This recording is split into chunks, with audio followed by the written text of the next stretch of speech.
देखो 7.1 का तीसरा सवाल मैं समझा रहा हूँ क्योंकि इसमें डाउट था आप लोगों को। सवाल में क्या दिया है कि m और n में प्रत्यक्ष अनुपात है और m जब 154 होता है तो n 7 होता है। तो हमें ज्ञात करना है कि यदि n 14 हो तो m कितना होगा। तो ये स्टेप आपको पता ही है कि m अगर इसको इक्वल करना है तो n में k से गुणा करना पड़ेगा। फिर ये m और n का मान डाल दूंगा तो k मिल जाएगा। m कितना है 154, तो m के जगह पे 154 लिखूंगा मैं। फिर बराबर k वैसे ही लिखना है, n के जगह पे 7। अब हमको k का मान चाहिए तो क्या करेंगे, ये 7 को हटाना पड़ेगा यहाँ से। 7 कब हटेगा, दोनों तरफ 7 से भाग दे दो। 154 में भी 7 से भाग दे दो, के 7 है यहाँ भी 7 से भाग दे दो, तो ये 7 7 कट जाएगा। इधर क्या आएगा, 7 दूनी 14, 7 दूनी 14, के आ जाएगा 22। के का मान आ गया 22। अब आगे देखो नीचे क्या दिया है, n 14 है तो m का मान ज्ञात करो। तो ये जो समीकरण हमको मिला था यही समीकरण फिर से लिखना है हमको।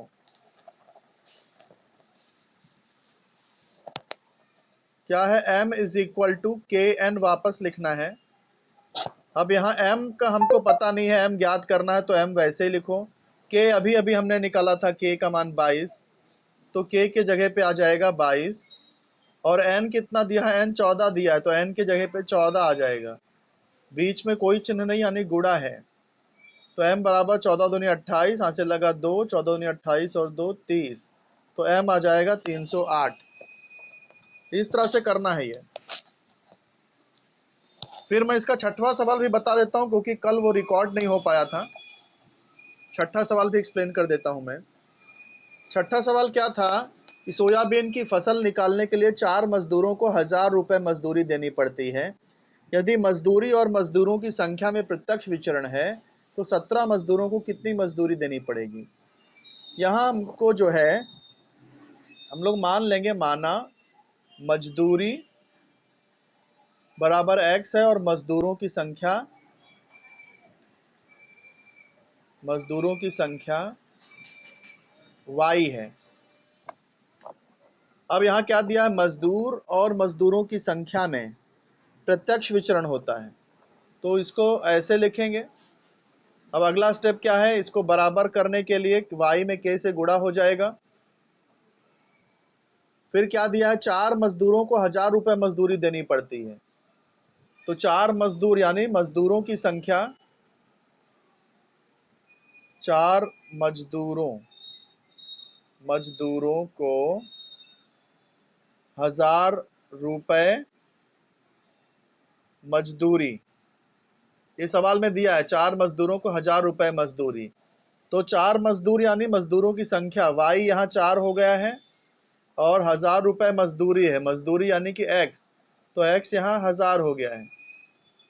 तो ये x और y का मान डालेंगे तो k मिल जाएगा। x कितना है 1000, तो x के जगह पे आ गया 1000, k हमको पता नहीं है, y की जगह पे आ गया 4। k का मान ज्ञात करना है तो 4 से दोनों तरफ भाग दे दो, यहाँ भी 4 से भाग, यहाँ भी 4 से भाग, 4 4 कट जाएगा, तो कितना आ जाएगा, 4 दूनी 8, 2 बचा, 4 पंचे 20, 0, के आ गया।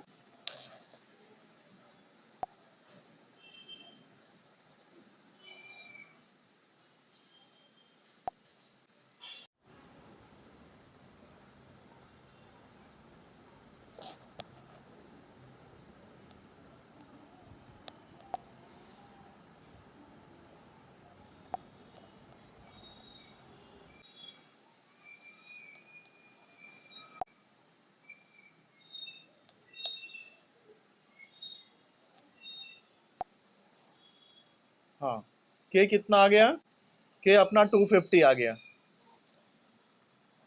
अब ओके, अब आ रही है, अब आ रही है ना, के अपना 250 आ गया। अब आगे सवाल में क्या दिया कि 17 मजदूरों की मजदूरी कितनी होगी। 17 मजदूरों, रुको रुको थोड़ा, 17 मजदूरों की मजदूरी कितनी होगी। तो 17 मजदूर, मजदूरों की संख्या 17 आ गया, तो मजदूरों की संख्या यानी कि वाई, तो वाई यहाँ पे 17 है। मजदूरी ज्ञात करनी है, मजदूरी यानी कि एक्स, एक्स ज्ञात करना है। अब साफ दिख रहा है सबको? अच्छा ठीक है, तो हमारा जो पहला समीकरण था हम लोग उसको वापस से लिखेंगे, x बराबर के वाई। ये x बराबर के वाई फिर से लिख देंगे। अब हमें x ज्ञात करना है, तो x के जगह पे वैसे ही लिखना है, के 250 हमने निकाला था, तो k की जगह पे 250 आ जाएगा, y 17, तो x बराबर आ जाएगा 250 इंटू 17। x बराबर 250 में 17 से गुणा कर दो, कितना आ जाएगा? 17 0 जा 0, 17 पचे 85 के 5 हाथ से लगा 8, 17 दूनी 34 और 8 42, 450 रुपए। ये मजदूरी है इसलिए रुपए। फाइनल आंसर आपको लिखना पड़ेगा, इसलिए 17 मजदूरों की मजदूरी, 17 मजदूरों की मजदूरी 4250 रुपए होगी। तो यहीं पर खत्म कर दो इसको, आज 7.1 ही रिवाइज हुआ थोड़ा सा। शीतल, आपका डाउट सॉल्व हुआ कि नहीं?